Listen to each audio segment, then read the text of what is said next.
নমস্কার বন্ধুরা, হাজির হয়ে গেছি তোমাদের মাঝে। গল্পকথক মিতার চ্যানেলে জানাই তোমাদের অনেক অনেক স্বাগত।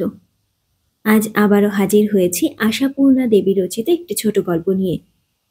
আজ আমি পাঠ করে শোনাচ্ছি বন্ধুরা আশাপূর্ণা দেবী রচিত শোক গল্পটি।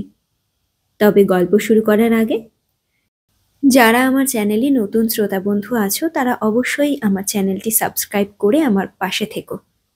তো চলো কথা না বাড়িয়ে শুরু করা যাক আজকের গল্প পাঠ। ছুটির দিনে বিশ্রামই সুখ, এমন বিলাসিতার কথা ভাবতেই পারে না দীপা। ছুটির দিনগুলোতে রাশি রাশি পরীক্ষার খাতা দেখে সে। দীপা টেবিলের উপর সেই খাতার পর্বত জমিয়ে বসে দাঁতে দাঁত চেপে একটার পর একটা খাতা দেখে যাচ্ছিল। দীপার মাথা ঝিমঝিম করছিল। দীপার চোখের পাতায় যেন মৃত্যু ঘুম নেমে আসতে চাইছিল। ক্লান্তি, শুধুই ক্লান্তি। পাথরের চাইয়ের মতো বুকে চেপে বসে আছে এই ক্লান্তির ভার। এর থেকে বুঝি কোনোদিনই উদ্ধার নেই দীপার। অথচ জয়দীপটা যদি একটু মানুষের মতো হতো। জয়দীপের নির্লজ্জতা দেখে দেখেই যেন দীপা এত ক্লান্ত হয়ে উঠেছে। ক্লান্ত, বিষণ্ণ, মেজাজি। সত্যি আজকাল যেন মেজাজের ভারসাম্য হারিয়ে ফেলতে বসেছে দীপা। ওর মেজাজ দেখে মা স্তব্ধ, গম্ভীর। ছোট ছোট ভাই বোন তিনটে দিদিকে এড়িয়ে পালিয়ে বেড়ায়। সহজভাবে যা কথা সেটা জয়দীপই কয়, কিন্তু সে সবই তো তার নিজের স্বার্থ সিদ্ধির কথা। আশ্চর্য, কি অদ্ভুত বেহায়া হয়ে গেছে ছেলেটা। যেন এ সংসার সম্পর্কে ওর কোনো দায়িত্বের প্রশ্নই নেই। নিজের ঘরে বসেই টের পাচ্ছিল দীপা জয়দীপ বৈকালিক ভ্রমণে বেরোবার তোড়জোড় করছে। প্রথমে কল ঘরে গিয়ে চৌবাচ্চার সব জলটা সাবার করে এসেছে। তারপর এখন ঘরের মধ্যে গুনগুন করে গান গেয়ে গেয়ে হাঁটাচলা করে বেড়াচ্ছে। তার মানে এ আরশি ও আরশি ঘুরে ঘুরে দাড়ি কামাচ্ছে, পাউডার মাখছে, ঘাড়ের লতানো এক কাঁড়ি চুলের কেয়ারিং করছে, জুলফির কায়দা বজায় আছে কিনা দেখছে। এরপর জামা প্যান্ট বাছাই করে পরা, তারপর সাজগোজ সেরে প্যান্টের পকেটে রুমাল পুড়তে পুড়তে এ ঘরের দরজায় এসে দাঁড়ানো। সব মুখস্থ হয়ে গেছে দীপার। এসে দাঁড়িয়ে কি কথা বলবে জয়দীপ তা পর্যন্তও। তা সত্যি সত্যি সেই মুখস্থ হয়ে যাওয়া কথাটাই বলল জয়দীপ দরজার সামনে দাঁড়িয়ে। লজ্জা চাপা দেবার যে বিশেষ বেপরোয়া ভঙ্গিটি আয়ত্তে করে নিয়েছে সে, সেই ভঙ্গিতে বলে ওঠে, এই দিদি, খুব মাথা ঘামাচ্ছিস তো? কোনো দরকার নেই রে বাবা, স্রেফ একখানা করে খাতা ধর আর ঢেরা মেরে দে। দীপা মুখ না তুললেও টের পাচ্ছে জয়দীপের মুখটা আহ্লাদে এমন টকবক করছে, তার মানে সেই বান্ধবীটির বাড়িতেই ছুটছে। দীপার সারা শরীর রাগে রিরি করে ওঠে। শুধু বেকার তবু সহ্য হয়, কিন্তু প্রেমে পড়া বেকার, অসহ্য। প্রেমে হাবুডুবু খাচ্ছেন বাবু, নিজের পায়ের তলায় মাটি নেই, একটা টলমলে ফুটো নৌকার ওপর ভর। অথচ আশ্চর্য, সবই তো জানে ও। দীপার জীবনের কোনো কিছুই তো অজানা নেই ওর। যখন দীপার জীবনে ভালোবাসা এসেছিল,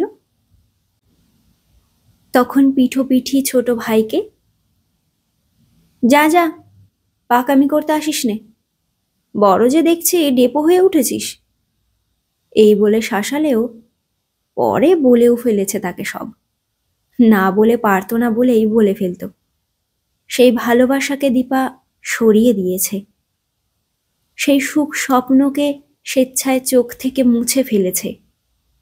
কারণ দীপার বাবা জোর কদমে চলতে চলতে হঠাৎ চলার পথে পূর্ণ ছেদে টেনে হঠাৎ বিদায় নিলেন।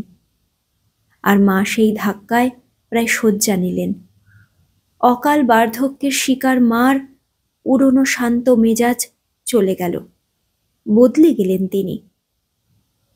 দীপা বড়, দীপার মুখের দিকে সমগ্র সংসার তাকিয়ে। অতএব দীপা নিজের মুখটার দিকে তাকাবার কথাটা ভুলে যাবার সাধনা করতে লাগলো। এ সমস্তই জয়দীপের জানা, অথচ জয়দীপ এই সংসারের ক্ষীণ ভাড়ার থেকেই সাজছে, গুজছে, বেড়াচ্ছে আর প্রেমও করছে। দীপার শরীর রাগে রি রি করে উঠবে না? জয়দীপ একটু উসখুস করে বলে, এই দিদি, তোর ওই সাবঅর্ডিনেটের প্রতি বসের ভঙ্গিটা ছাড় এবার, দয়া করে একটু তাকা। দীপা বরফ বরফ চোখ তুলে শান্ত গলায় বলে, কি কি সেটা তো বুঝতেই পারছিস, মুখ দিয়ে না বলিয়ে ছাড়বি না? আমার বোধ শক্তিটা একটু কম, দীপা বলে। যা বলবার স্পষ্ট করেই বলতে হবে। জয়দীপ একটু এগিয়ে এসে দিদির টেবিলের উপর ঝুঁকে দাঁড়িয়ে বলে, নেহাতি বলাবি? তবে স্পষ্ট করেই বলি। বলছি, কিছু মাল করি ছাড়। ফের ওই রকম অসভ্যের মতন কথা বলছিস? দীপার স্বর কটু তীক্ষ্ণ। জয়দীপের মা ছেলে বড় হয়ে ওঠা ইস্তক ছেলেকে ধমক দেবার কথা ভাবতেই পারেন না। জয়দীপের বাবা তো নিজ স্বভাব বশেই কখনো ছেলে মেয়েকে উঁচু গলায় কথা বলতো না। পিঠোপিঠি দিদি ওর বরাবরের শাসনকর্তা, কারণ চিরদিনই ছেলেটা খেয়ালি, বেপরোয়া, বেহুশ। অতএব শাসনের দরকার ছিল, আর সেই শাসনভার দীপাই নিজের হাতে তুলে নিয়েছিল। কিন্তু আগে সেই শাসনের ভঙ্গিতে একটি কোমল লাবণ্য ছিল, এখন লাবণ্য অন্তর্হিত, কোমলতা শীতল, কঠিন। দীপা অবাক হয়ে দেখে, তবুও ওর মধ্যে চেতনার বিন্দুমাত্র চিহ্ন নেই। তবে ওই বেহুশ বেপরোয়া ছেলেটা কখনো দিদির মুখের ওপর কথা বলে না। দিদির কাছে সে যেন একটা বড় মাপের ছোট ছেলে। অতএব দিদির ধমকে ভয় পাওয়া ছোট ছেলের মতোই বলে, আচ্ছা বাবা আচ্ছা, সুসভ্যর মতোই বলছি। দিদিরে, গোটা 5 টাকা ধার দে না, পকেট গড়ের মাঠ। ধার? দীপা একটু তীক্ষ্ণ ব্যঙ্গের হুল ফুটিয়ে হাসে। তবে জয়দীপ হুলের জ্বালা গায়ে মাখে না, বলে ওঠে, নিশ্চয়ই, তোর সব টাকার হিসেব রাখছি আমি, চাকরি হলে সুদ শুদ্ধ ফেরত দিয়ে দেব। রাধা নাচলে তো 7 মণ তেল পুড়বে। বুকটা দমিয়ে দিস না দিদি, সত্যিই কি আর রাধা চিরদিন চুপ করে দাঁড়িয়ে থাকবে? কোনো না কোনো দিন নাচবে না? নাচবে রে দিদি, নাচবে। সেদিন দেখিস, টাকা মাটি, মাটি টাকা, বুঝলি? নেহাত ভগবান মেরে রেখেছে, তাই ওটা কাউকে দেখাতে পারছি না। যাক, এখন তো দে 5টা টাকা। দীপা জানে ওই বাক চাতুরি করেই দিদির মনটা ভেজাতে চায় ও, কিন্তু দীপা ভিজবে না। দীপা তাই খাতায় চোখ রেখে শুকনো খটখটে গলায় বলে, আজ মাসের 27 তারিখ। জানি রে দিদি। জয়দীপ একটা লম্বা নিঃশ্বাস ফেলে। ওই তারিখগুলিই তো এখন জীবনের সম্বল হয়েছে। 2রা থেকে 10 তারিখ পর্যন্ত অসংকোচেই চাই, 11 থেকে 21 পর্যন্ত ঘাড় চুলকে চাই, আর 22 থেকে 30 লজ্জায় কাটা যাওয়া মাথাটা হাতে নিয়ে হাত পাতি। লজ্জা? দীপা খাতা থেকে মুখ তুলে আর একবার ব্যঙ্গ হাসি হাসে। লজ্জা শব্দটার বানান জানিস? বানান? জয়দীপ সাবধানে ঘাড়ের লতানো চুলের মধ্যে আঙুল চালিয়ে ঘাড় চুলকে বলে, বানানটা হয়তো ঠিক জানি না, কিন্তু মানেটা জানি রে। ভাবিস নে জিনিসটা আমার শরীরে নেই, আছে, জানতে পারিস না। কি করে পারবো? তা বটে। সেইভাবেই আবার ঘাড়টা চুলকে নেয়।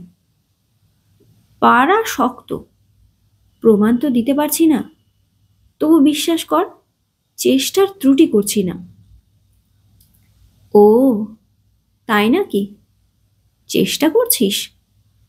একটা নতুন কথা শুনলাম বটে। বলে নে, বলে নে বাবা, বলবার দিন পেয়েছিস যখন। ভাগ্যটা বড়ই খারাপ বুঝলি, স্রেফ পদ্মপত্রের মতো, কিছুই লেগে যায় না, স্রেফ গড়িয়েই পড়ে যায়। কিন্তু সেই আহ্লাদি পুতুল এসব কিছু বুঝবে না। দিব্যি দিয়ে বসে আছে আজ, ওকে সিনেমা দেখাতেই হবে, না দেখালে মুখ দেখা দেখি বন্ধ। বান্ধবীদের কাছে ওর নাকি প্রেস্টিজ থাকছে না। রাগে হাড় জ্বলে যায় দীপার। না হয় মাত্র ১.৫ বছরের বড় দিদি, তবু বড় তো। এভাবে বেহায়ার মতো কথা বলতে মুখে বাজছেও না। দীপার কপাল কুঁচকে ওঠে। দীপা কড়া গলায় বলে, পকেট তো গড়ের মাঠ, এত প্রেম করার শখ কেন? জয়দীপ প্যান্টের ভাঁজ ভাঙার ভয় তুলে দিদির বিছানার উপর বসে পড়ে বলে, এ প্রশ্ন তুই আমায় করবি কি? আমি নিজেই নিজেকে করছি রাত দিন। কিন্তু প্রেম কি আর কেউ শখ করে করে রে? ও তো কম্প দিয়ে জ্বর আসার মতো হঠাৎ এসে যায়, নিজেই কি জানিস না? বলেই একটু অপ্রতিভ হয়ে যায় যেন। দীপার মুখের রেখা কঠিন হয়ে ওঠে। দীপা ঠান্ডা গলায় বলে, আমার কথায় দরকার নেই, থাম। জয়দীপ চট করে উঠে পড়ে দুহাতে নিজের ২ কান ধরে। এই মাপ চাইছি বলে ঘর থেকে বেরিয়ে যাবার জন্য পা বাড়ায়। এই পাজি ছেলে, না নিয়ে চলে যাচ্ছিস যে বড়। জয়দীপ ঘাড় ফিরিয়ে ক্ষুব্ধ গলায় বলে, তুই তো ২৭ তারিখ দেখিয়ে দিলি। বেশ করেছি, ২৭কে কি ৭ তারিখ বলবো? দীপা ড্রয়ার খুলে একটা ৫ টাকার নোট বার করে বাড়িয়ে ধরে, আর মুহূর্তেই এগিয়ে এসে জয়দীপ সেটাকে প্রায় চিলের মতো ছোঁ মেরে নিয়ে প্যান্টের পকেটে পুরে বেশ নাটকীয় গলায় উচ্চস্বরে, ভগবান আপনার মঙ্গল করুন দিদিমণি, বলে ৩ লাফে বেরিয়ে আসে ঘর থেকে। বেরিয়ে এসে দালানে পড়া ছাড়া গতি নেই। যেখানে দীপাদের মা চৌকির ওপর জানালা থেকে এসে পড়া রোদটুকুতে পিঠ দিয়ে মুড়ি দিয়ে উৎকর্ণ হয়ে বসেছিলেন। হাত পা যত গুটিয়ে যাচ্ছে তার কানটা তত বেশি কার্যক্ষম হচ্ছে। জয়দীপ বেরিয়ে আসতেই চাপা গলায় বলে ওঠেন, ভগবানের কথা কি বলছিলি? ভগবান? আমি? জয়দীপ আকাশ থেকে পড়েই দাঁড়িয়ে পড়ে বলে, ওহো, বলছিলাম ভগবান আমার ভাগ্যে এত দুঃখও লিখেছিলে। এই আক্ষেপ বাণীটি দীপাদের মার অভ্যস্ত বুলি, কিন্তু তিনি সেটা ধরতে পারলেন না, বলে উঠলেন, আবার বুঝি দিদির কাছে ভিক্ষে চাইতে গিয়েছিলি? জয়দীপের হাতে সময় একটুও নেই, তবু দাঁড়িয়ে পড়ে মার মুখের দিকে তাকিয়ে বলে, তাছাড়া উপায়? তোমার কাছে চাইতে এলে ভিক্ষে মিলবে? মা কপালে একটা থাবড়া মেরে বলেন, সেই কপালই বটে আমার, আমার ক্ষমতা থাকলে কি আর তোর এই দুর্দশা হয়? দুর্দশা? মাই গড, আমায় দেখে কি তোমার দুর্দশাগ্রস্ত বলে মনে হচ্ছে মা? সে তুই নিজে সাবানে কেচে নিজে ইস্ত্রি চালিয়ে হকচকিয়ে থাকিস তাই, নইলে ধমকের ওপরই তো আছিস। সামান্য ২-৪টে টাকার জন্যে মুখ নাড়া খাচ্ছিস। এত বড় একটা ছেলেকে কোন সাহসে যে ওভাবে ধমক দেয় জয়দীপ দু কোমরে হাত দিয়ে সোজা হয়ে দাঁড়িয়ে বলে, কেন? সাহসের অভাবই বা হবে কেন? আমাকে ধমক দেবার রাইট নেই দিদির? তা আছে বই কি, মা বেজার গলায় বলেন। দিদি যখন খাওয়াচ্ছে, পড়াচ্ছে, টাকাটা শিকেটা ভিক্ষে দিচ্ছে, রাইট থাকবে না? হোপলেস। জয়দীপ সত্যি হতাশ গলায় বলে। আচ্ছা মা, সব সময় তোমার এমন ছোট কথা কইতে ইচ্ছে করে কেন বলো তো? ছোট কথা? তাছাড়া? ভালো কথা কও না মা, ভালো কথা কও। পরকালের কাজ হবে। পরকাল? মা ক্ষুব্ধ গলায় বলেন, আমার আবার পরকাল? মেয়ের হাতের তলায় পড়ে আছি, মেয়ের মেজাজের ভয়ে কাঁটা হয়ে আছে। দেখো মা, আমার এখন সময় নেই, তাই তোমায় জ্ঞান দিতে পারছি না। তবে এই বলে দিলাম, দিদির মতন মানসিক অবস্থায় আমার এই সংসার চালাতে হলে দেখিয়ে দিতাম মেজাজ কাকে বলে। বেরিয়ে যায় প্রায় ছুটে। দীপার কানে এসব কথা পৌঁছয় না। এদিকটাই শুধুই দেয়াল। আর হয়তোবা দীপা তখন মেয়েদের পরীক্ষার খাতা থেকে চোখ সরিয়ে ডুব দিয়েছে নিজের জীবনের খাতার মধ্যে। সেখানে বাইরের কোনো কথা পৌঁছচ্ছে না। অনুপম আজকাল চিঠিপত্র দেওয়া খুব কমিয়ে দিয়েছে। যাও বা দেয় হৃদয়ের উত্তাপ বর্জিত সংক্ষিপ্ত। কেবল কাজের চাপের কথাই লেখে। কাজের চাপে সময় পায় না। আর তার সঙ্গে হয়তো ছোট্ট একটু ভুল। তোমারও তো লম্বা চিঠি পড়বার সময় নেই। সত্যি হয়তো নেই। সময় হারিয়ে যাচ্ছে, সময় ফুরিয়ে যাচ্ছে, অথচ বুঝি অকারণেই। জয়দীপ একটু মানুষ হলে, জয়দীপ এ সংসারের দায়িত্ব নিতে পারলে, দীপা তো এমন করে নিঃশেষ হয়ে যেত না। আশ্চর্য, ওর ভেতরে যে কি আছে বোঝা যাচ্ছে না। কখনো মনে হয় মায়া মমতা আছে একটু, কখনো মনে হয় একেবারেই অনুভূতি শূন্য, চেতনা শূন্য। নইলে অনায়াসে মাসের ২৭ তারিখে বান্ধবীকে সিনেমা দেখানোর জন্য টাকা চেয়ে বসতে পারে। মার জন্যে একটা ওষুধ আনার কথা ছিল, সেটা আর দুদিন হয়ে উঠবে না। মার ধারণা মেয়ে বলেই দীপা মার শরীরের জন্য তেমন উৎকণ্ঠা নয়। ছেলে রোজগারি হলে মার সকল দুঃখ ঘুচত, মা রাজার হালে থাকত। ঈশ্বর জানেন। দীপা মনে মনে অজানা অদেখা সেই ঈশ্বরকে ডেকে বলে, মার ছেলেকে খুব একটা বড় চাকরি পাইয়ে দাও। মার সেই হালটা দেখে দীপা যেন মুক্তি পায়। দীপা আস্তে আস্তে সেই মুক্তি পাওয়া জীবনের স্বপ্ন দেখতে থাকে। সেই স্বপ্নের দীপা তার মার কাছে গিয়ে দাঁড়ায়, শান্ত গলায় বলে, মা, এবার তাহলে আমার ছুটি? এবার তো তোমার ছেলে। কিন্তু দীপা কি সত্যি এ স্বপ্ন দেখেছিল? তার পরদিনই তার মুখের ভাষাটা কেড়ে নিয়ে তার বেহুশ বেপরোয়া আত্মসুখী ভাইটা এসে বলে উঠল, দিদি, এবার তোর ছুটি। তাই বলল জয়দীপ।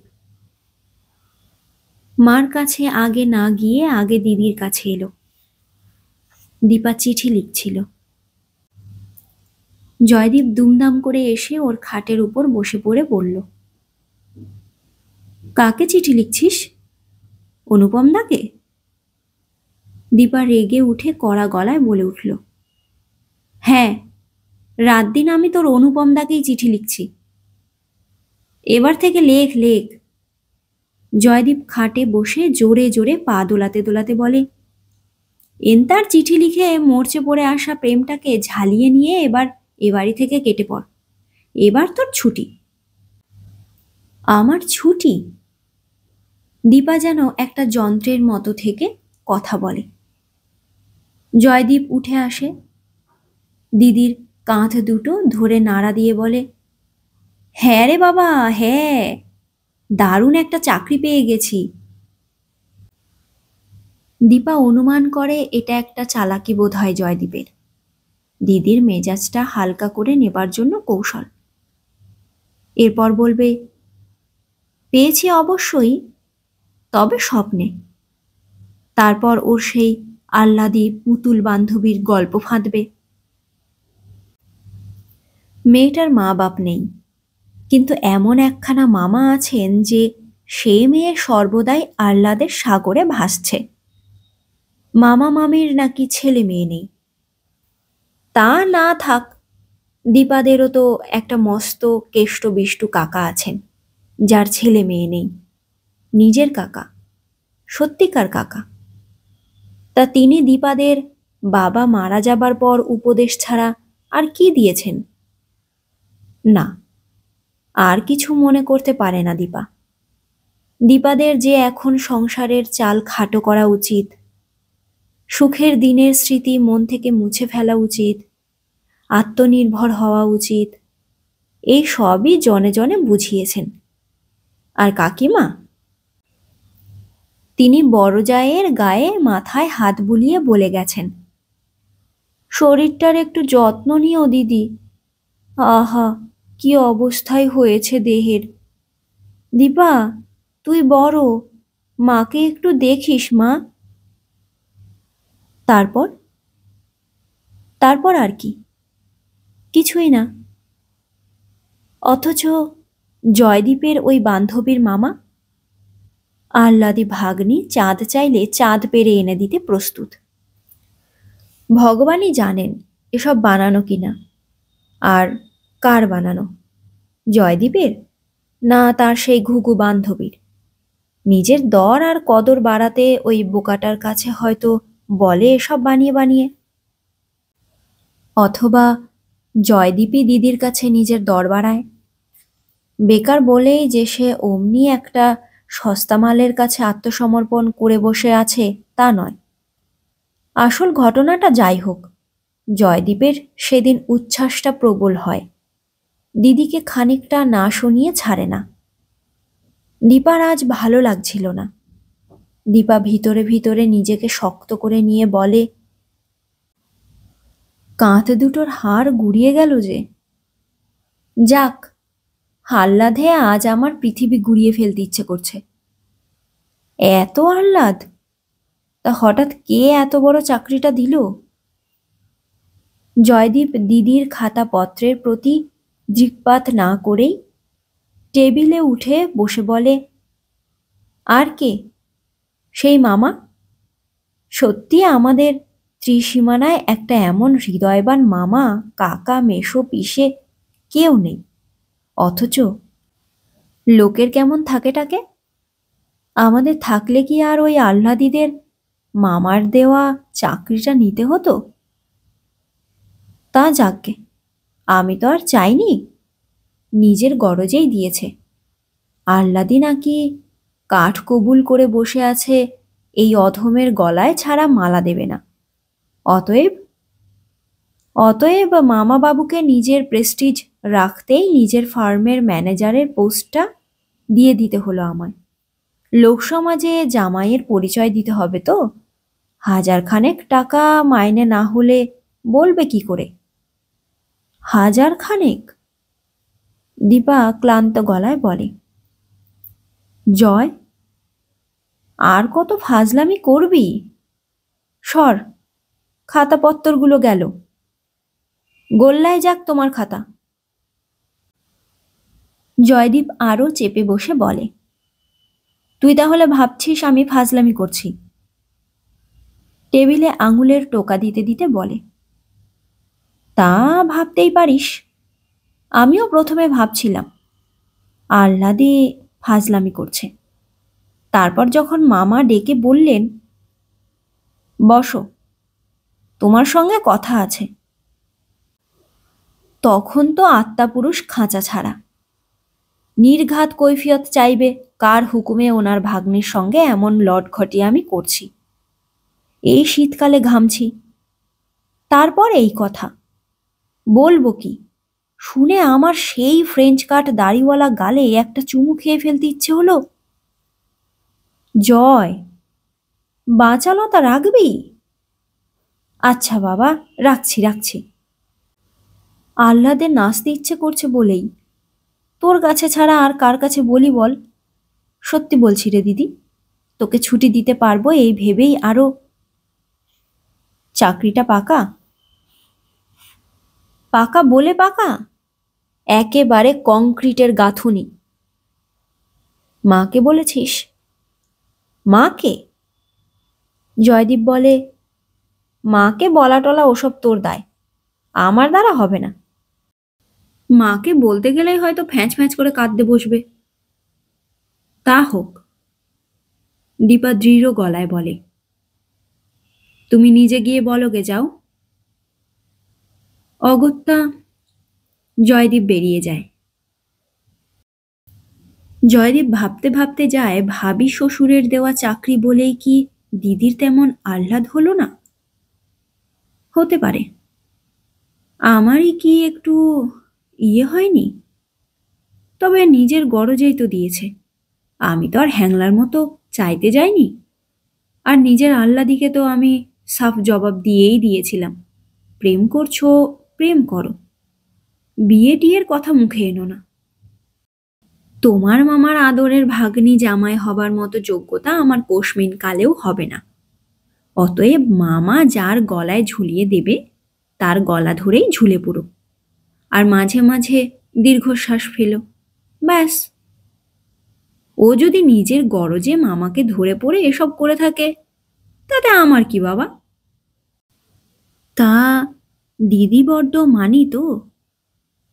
জয়দীপ তার দিদিকে জানে, দীপা বড্ড মানি। আর অত মানি বলেই হয়তো ওর এখন মনে হচ্ছে ওর ছোট ভাই হঠাৎ ভয়ানক একটা অপমান করে গেল ওকে, যেন সে দীপার এতদিনের সমস্ত দুর্ব্যবহারের শোধ দিতে দীপার মুখের ওপর একটা চড় বসিয়ে দিয়ে গেল। দীপা সেই অপমানে টেবিলের ওপর ভেঙে পড়ে কেঁদে ফেলল। আর কাঁদতে কাঁদতে ওই অপমানের জ্বালাটা একটা শোকের হাহাকারে পরিণত হলো। শোকই, সেই শোকের শূন্যতা দীপাকে মনে করিয়ে দিচ্ছে, খুব দামি একটা জিনিস তুমি হারিয়ে ফেললে দীপা। আর কোনোদিনই এই পাশাপাশি দুটো ঘরের মাঝখানের ওই দরজাটায় দাঁড়িয়ে একটা অবুঝ বেহুশ ছেলে বলে উঠবে না, এই দিদি কিছু ছাড়তে পারবি? পকেট গড়ের মাঠ। কেমন লাগলো বন্ধুরা আজকের গল্পটি? অবশ্যই কমেন্ট করে তোমরা জানিও। আর যদি ভালো লাগে গল্পটি, তবে অবশ্যই গল্পটিতে একটি লাইক করে দিও। আজ এখানেই বিদায় জানাচ্ছি বন্ধুরা, আবার হাজির হব নতুন একটি গল্প নিয়ে। ততক্ষণ পর্যন্ত ভালো থেকো, সুস্থ থেকো, আর অবশ্যই শুনতে থাকো মিতার গল্প পাঠ।